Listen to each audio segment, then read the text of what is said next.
You're listening to Into Your Head, the temporarily daily summer show for Wednesday. We've a lot to get on with today. Items that need to be attended to, issues that need to be addressed, topics. Oh, topics. We've got lots and lots of topics. We're positively moving to the scenes with topics. We've got topics coming out of this cellular phone bill. Let's have a look at this now. Itemised usage for blah blah blah phone number. This is my wife's phone bill. There's nothing to do with me. Well, except that I process the payment. I process the payment for the damn bills in this house. I get the money out and I send them to the appropriate recipient and I say, there's your fucking money. Now fuck off with your bills. Don't be sending me bills. I've got better things to do to go look at bills for things that I'm already about to pay. That's the thing. That's the thing to do in this country. You owe people money and they send you a bill and they say, this is just the thing to confirm that you owe us money. And you say, I know damn well I owe you money. I know damn well to sure as Christ I'm going to have to fork out my hard-earned into your head tip jar receipts over to you for your and accompanied of course by my wife's wages as well, but no, apart from that, no, we all know we have to pay for things in this world. You don't need to send me a thing in the post to remind me of it. A thing with look at this, it's a frigging, how many pages? It's a 5-page printout. It's got stuff, each page is just stuff, got stuff on one side, the other side is blank. It's presumably for if you want to write a letter on the back of it and send it back to them, you can just say, this refers to the bill printed on the other side of this paper, on what is now the back of this paper. You thought when you were printing this and sending it to me that was the front of the paper, but no, that's the back of the paper now, because I'm writing a letter on the other side. It's reversible, you see. It's the modern day equivalent of the reversible raincoat. You probably don't remember them, you young people. There was a craze in the 80s when people used to get reversible raincoats. You could have a yellow raincoat, and then if you're in the mood to have a non-yellow raincoat but it was still raining, you take it off and you turn it inside out and it would be dark blue on the other side. They were usually yellow and dark blue as far as I can remember. Blue and yellow, they're the colours for rain protection. Back when, of course, this was back when our only worry about the rain was that it would make us wet. We didn't realise it was also full of chemicals and fluoride and acid and frigging whatever comes from the North Pole when it melts. I don't know. When snow melts, what's in it? I don't know. Is it chemicals? It must be. It would have to be chemicals for it to be able to freeze. If you can freeze water, anything that can cause water to freeze must involve putting chemicals in it. Because I remember I used to do chemistry in school and they'd show us this stuff called dry ice and they'd say that has to be kept in that glass container and never touched with bare hands because it's highly dangerous. That's how dangerous the chemicals are to freeze something into ice. So imagine what's like if it happens naturally in the North Pole where there's no control over, there's no regulation. It's pretty much like buying drugs online. There's no regulation.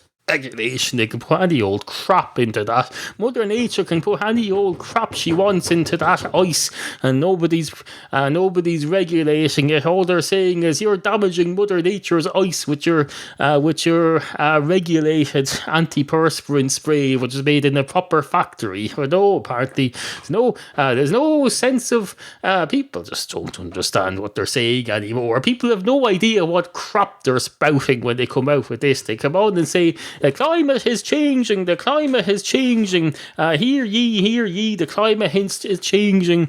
It's like, it's changing from a butterfly into a caterpillar. They say, I think that would be an appropriate analogy because we're all used to hearing about caterpillars turning into beautiful butterflies.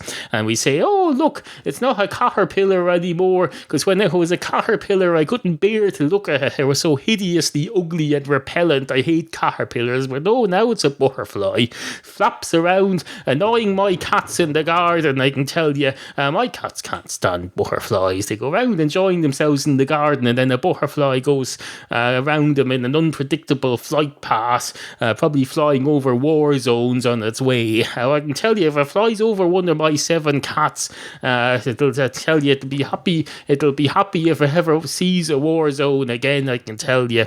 Anyway, hello and welcome to the show. I've always been a great believer in the dictum, I don't think I've drunk enough energy drink. And how do you define enough? There's a question for you. How do you define enough? Well, I define enough by I seem to have accidentally splashed some out over my hand from the bottom. It's okay. It's sugar-free energy drink. I'm on to sugar-free energy drink now. I finally remembered to change my internet grocery order. So I've been meaning to do for some time and change it to the sugar-free one. I want to... if I want sugar in my energy drink, I'll add it myself, because you can get sugar in a bag. You can get sugar in a bag nowadays. You get the brown sugar, and you take out about 5 teaspoons, and you spoon it into your glass of energy drink, and then you just stir it in, and you get the satisfaction of knowing that you have control over how healthy or unhealthy your drink is.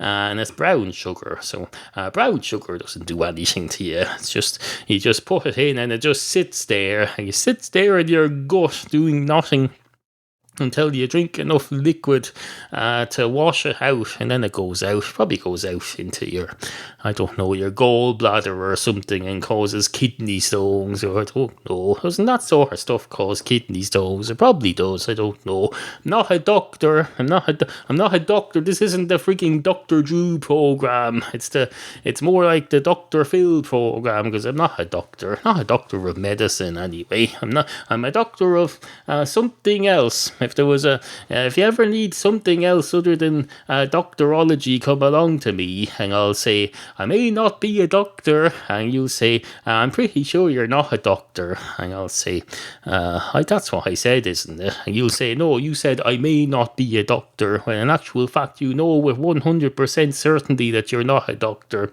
And I'll say, well, I was trying to break it to myself gently. I know damn well I'm not a doctor. I just thought I'd say I may not be a doctor, because I'm trying to be kind to myself and not be too sharp on myself for not being a doctor. Anyway, what's wrong with not being a doctor? And you'll say, there's nothing wrong with not being a doctor. That's why you shouldn't be afraid to say, I am not a doctor. And I'll say, I'm not afraid to say it. I just choose not to. I choose life. That's what I do. Isn't that a movie? It's a movie where they go, choose life. I think it's Trainspotting. Never seen it myself, but I've seen slogans all over it saying, choose life, choose drugs, choose going out and watching trains and taking drugs. I understand there's drugs involved in that movie. It's set in England, and they go around taking drugs, as I understand it, or as I assume it to be from what I've heard. And then they go over and they go over to America, and they'll say, oh, look, you've got Reservoir Dogs. They don't do drugs because they're too busy committing crimes, organised crime. Maybe there's something to be said for drugs. If you're sitting around doing drugs all day, you're not going to be committing organised crime, unless of course you're an addict, in which case you'd probably go and steal drugs, and then you'll buy it off organised criminals. So I suppose there's that. I suppose nothing's a simple yes or no, black and white issue, I have to admit. But no, drugs are a thing, and Reservoir Dogs style crime without drugs is a thing too, and the two can exist in the same universe, but one has to exist in England, and the other one has to exist in whatever part of America Reservoir Dogs is set in. Where's Reservoir Dogs set? Can't remember. I'm sure it's set somewhere. Is it somewhere like Los Angeles, or is it somewhere like New York, or is it somewhere like Dallas, or is it somewhere like Arizona, or is it somewhere like what other places do I know in America? North Carolina, Carolina, or is it somewhere like Newtown, Massachusetts, as you foreigners call it? You call it Newton, Massachusetts, but I know damn well it's just a frigging suburb of Boston, because I've been there. Just a few more. You foreigners in America, you do this. You build a city, and then you put other little places in it, and you refer to them as cities on their own, and you say, you deny that they've anything got to do with the city that they're. You go to Boston now. You walk across the bridge in Boston, and they tell you, oh, you're in the city of Cambridge. What's Boston? Never heard of it. And you look back across the river, and you see the fucking Prudential Tower there, and the Hancock Building, whatever it's called now, the big glass building that's on Fringe. You can see them right in front of you across the river, but they'll say, oh no, don't know what Boston is, don't know what you're talking about, this is Cambridge. And then of course you'll point out to them that Cambridge is in England, and they'll say, this is New Cambridge. And you'll say, if this is New Cambridge, then how old is it? And they'll say, I don't know, I think it was probably created in the 1800s or something. Isn't that when everything in America was created? The 1800s. Someone came along one day and said, Christ, it's nearly the 20th century. It's time to start building America, or else we'll be way behind everyone else. We want to be world leaders. We better build a fucking country here. So if I remember rightly, you had a civil war, and then you made a country. You said, right, enough, we got all the fighting out of our system now, it's time to get on with making a country, which I do admire you for. I admire you Americans for that. You got all of your wars and fighting out of your system, and then you created, after the Civil War, you created a country, and you said, fuck this, no more war, we're done with that, we're just going to make cities now, in fact, we're so behind on making cities, we're going to have several cities in one. So when you go to Boston now, there's Cambridge, and there's Newton, and there's whatever else there is, I forget what other cities there are in Boston. Haven't been to Boston since about 1990 something, and last time I was there I got lost in it. I went out of my brother's house and had to walk round his neighbourhood. The next thing I knew, I was lost, and there was no fucking eye telephones or anything. I had to wander around till I accidentally found my way home to his home, and then I said, Christ, I've been lost for the last hour. He said, oh, that's great. What's that? I said, it's a television series. It probably hasn't started yet, but it's going to be on soon, and it's going to annoy a hell of a lot of people, just as getting lost in your neighbourhood annoyed me just now. I said, that's great. So you going home now or what? And I said, no, I'm going home in a few days, because that's when my flight is. Why would I change it? He'd say, because you can't, because you seem to be getting lost here. It sounds to me like America isn't for you. And I say, America is for me. It's just I want it to be for me from afar. So I'm going to go home and then discover podcasting when it's invented a few years from now, and broadcast into America from outside. I'm like what's that fella? One of those people who do the shortwave radios, and they broadcast propaganda into far-flung war zones. I'm the equivalent of that now. This is the Voice of Ireland broadcasting on the shortwave internet into America and everywhere else with propaganda. I'm putting propaganda in your face, but surreptitiously, so you don't even know what's happening. That's the way to do it. That's the way to do something. You do it surreptitiously, but into someone's face. If you can do that, I can tell you, then you've won the war. Not that we're at war. We're not at war with you, America. Although I understand this morning Barack Obama or one of his cohorts made some statement about Irish corporation tax and how he doesn't like it the way it's too low. Well, fuck you. We'll do what we want. Fuck you. No offence, but fuck you. Follow Neil at twitter.com/intoyourheadpod and pretend to like him at facebook.com/intoyourheadpodcast. Two dogs walk into a bar. one of the dogs goes straight up to the bar counter and says, "Can we make this quick? Because I want this episode to end in the next 2 or 3 minutes. We need to go on and start making Thursday's episode because we're churning them out 5 a week at the moment." And the man behind the bar says, "Oh, I can make this very quick. The word no is one of the shortest monosyllabic, oh no, wait a minute, monosyllabic, that sounds right, doesn't it? That would seem to make sense, but people usually say monosyllabic. I prefer to say monosyllabic. It makes more sense logically. The only reason it sounds wrong is because it's not what people usually say. But no, I'm going to say monosyllabic. It's monosyllabic, that's what it is. The word no is one of the most monosyllabic words in the English language. Although now that I think about it, there were many words that are just one. Well, there's a few that are just one letter, and there's probably many hundreds that are 2 letters, like the word no. So when I say it's one of the shortest,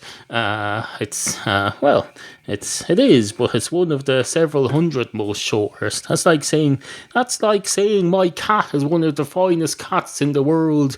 But then you go and you investigate further, and you find that there were 8 million cats who all of whom's maximum speed is the same as your cat. So he's in the 8 million fastest. Well, maybe I don't know. Especially a draw between the top 8 million. So what are you going to do about it? It's hardly the cat's fault. It's hardly the cat owner's fault. It's hardly my fault as the bar owner who wants to try and use a monosyllabic word because you said you were in a hurry. So no. Anyway, can I help you, sir? And the dog says, "Yes, please. Pint of your finest Guinness." And the man behind the bar says, "No. Good morning." Sit, Annie, sit. Good cat.